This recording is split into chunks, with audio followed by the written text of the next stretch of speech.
ایک دوسرا قرآن تیار کیجئے، ہم آپ کو اتنا پرائز دیں گے، ہم آپ کو اتنا پرسکار دیں گے، ہم آپ کو اتنا انعام دیں گے۔ عبداللہ بن مقفع تھا تو بہت بڑا ادیب، تھا تو بہت بڑا رائٹر، لیکن وہ عقل کا پیدل تھا۔ اس کو معلوم نہیں تھا کہ یہ چیلنج کس کی طرف سے ہے، اس کو معلوم نہیں تھا کہ یہ چیلنج اللہ کا چیلنج ہے، کسی انسان کا چیلنج نہیں ہے، یہ اللہ کا چیلنج ہے۔ لیکن کبھی کبھی انسان کی عقل گھٹنے میں آ جاتی ہے، اس کی عقل کام نہیں کی، وہ تیار ہو گیا کہ ہاں میں ایک قرآن تیار کروں گا۔ چنانچہ اس نے 1 سال کا وقت لیا، 1 سال کا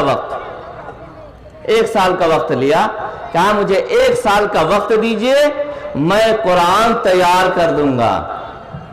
اس کے لیے ایک روم دیا گیا، کاغذ دیے گئے، دوات، قلم، ساری چیزیں اس کو دے دی گئی۔ 6 مہینے گزر گئے، کچھ منچلے ہوتے ہیں، نوجوان کچھ ہوتے ہیں، کچھ ینگ بچے ہوتے ہیں، کچھ جوبک ہوتے ہیں، کہتے ہیں وہ مزہ لیتے ہیں، انٹرسٹ لیتے ہیں، چلو دیکھا جائے۔ 6 مہینے گزر گئے، ذرا عبداللہ بن مقفع سے پوچھا جائے کہ قرآن کتنا تیار ہو گیا، ہم دیکھیں گے، خوشی ہوگی کہ قرآن اتنا تیار ہو گیا ہوگا۔ چنانچہ ایک جماعت گئی نوجوانوں کی، جا کر کے عبداللہ بن مقفع کے روم میں وہ جماعت داخل ہوئی۔ السلام علیکم، وعلیکم السلام۔ دیکھ رہے ہیں کہ عبداللہ بن مقفع اپنا ہاتھ اپنے رخسار پر، اپنے گال پر رکھ کر کے بیٹھا ہے۔ کیا حال ہے؟ اور بتائیے قرآن کتنا تیار ہوا ہے؟ ہم لوگ معلوم کرنے کے لیے آئے ہیں، اس لیے کہ ہم نے آپ کے لیے پرائز رکھا ہے، آپ کے لیے پرسکار رکھا ہے، ہم آپ کو دینے والے ہیں۔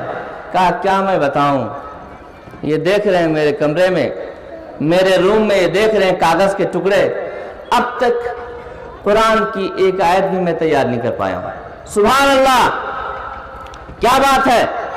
عبداللہ بن مقفع نے کوشش کی، چیسٹا کیا، جب وہ لکھتا، وہ آیتیں لکھتا، لکھنے کے بعد وہ ملاتا، ایک طرف قرآن کی زبان، ایک طرف اپنی زبان، دیکھتا قرآن کی زبان بہت اوپر، اس کی زبان بہت نیچے، پھاڑ کے پھینک دیتا، پھر وہ لکھتا، پھر وہ لکھنے کے بعد غور فکر کرتا، دیکھتا کہ میرے قرآن کی باتیں تو بہت اوپر اور میری باتیں تو بہت نچلی، پھر وہ پھاڑ کے پھینک دیتا۔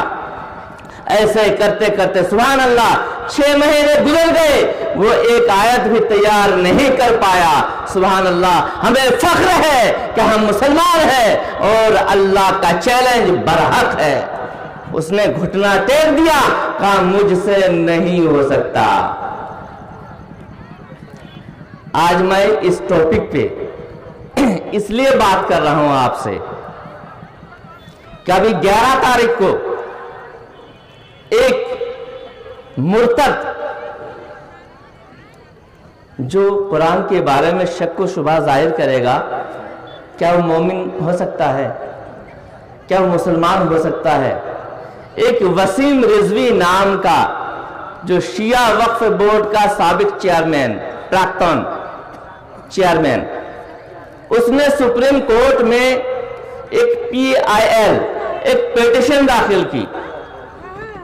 وہ کیا پیٹیشن؟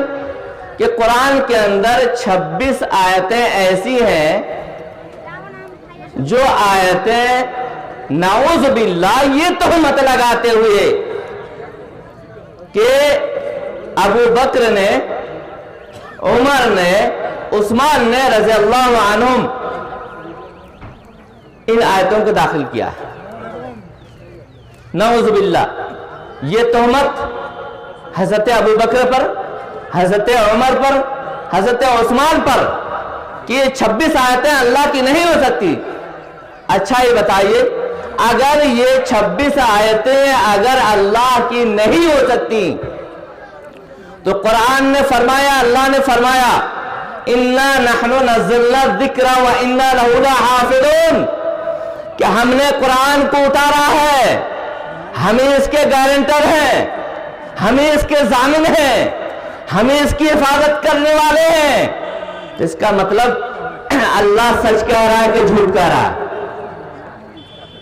اللہ سچ ہے، اللہ برحق ہے، اللہ کا قرآن سچا ہے. یہ تہمت لگانے والا مجرم یہ جھوٹا. کیوں؟ اس لیے کہ اللہ نے قرآن کی حفاظت کی گارنٹی لی ہے. الف لام میم ذالک الکتاب لا ریب فیہ، اس کتاب میں کسی طرح کا شک و شبہ بالکل نہیں ہے. تو یہ تو اللہ کہہ رہا ہے. پھر 1400 سال گزر گئے، اب یہ کہہ کر کے کہ ان آیتوں کے ذریعے سے دہشت گردی پھیلتی ہے، فتنہ فساد پھیل رہے ہیں. ارے پہلے قرآن کو پڑھو، قرآن کی بھاشا سیکھو، قرآن کے لینگویج کو سیکھو. اس نے کیا کہا؟ میں اس کا اسٹیٹمنٹ دیکھا، انٹرویو، کہا کہ میں نے 26 کنٹریز میں 26 کہہ رہا ہوں، وہ 57 اسلامک کنٹریز ہیں. میں نے کہا ہر جگہ میں نے بھیجا کہ ان 26 آیتوں کا ترجمہ مجھے لکھ کر کے بھیجیں اور ان کا مطلب، تو کہیں سے جواب نہیں آیا. تو اس نے کیا کیا؟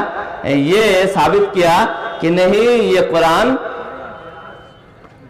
اللہ کی طرف سے نہیں ہے. اور یہ اس کو تو زبان آتی نہیں ہے، عربی زبان. وہ ترجمہ سے قرآن کو سمجھنا چاہ رہا. ترجمہ سے قرآن نہیں سمجھ سکتے ہیں. قرآن کو اگر حقیقت میں سمجھنا ہے تو اس کی زبان کو سمجھنا پڑے گا، اس کی بھاشا کو پڑھنا پڑے گا. دوسری بات، قرآن کا ایک بیک گراؤنڈ ہے.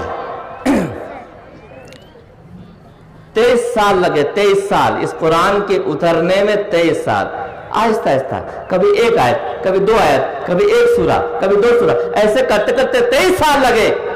اس کا بیک گراؤنڈ ہے. حالات کو دیکھ کر کے قرآن اترا ہے. یہ نہیں کہ قرآن ایک خاص پس منظر میں، ایک خاص بیک گراؤنڈ میں اترا ہے، آپ لے جا کر کے اس کو کہیں اور جوڑ دیں. یہ بالکل غلط ہے.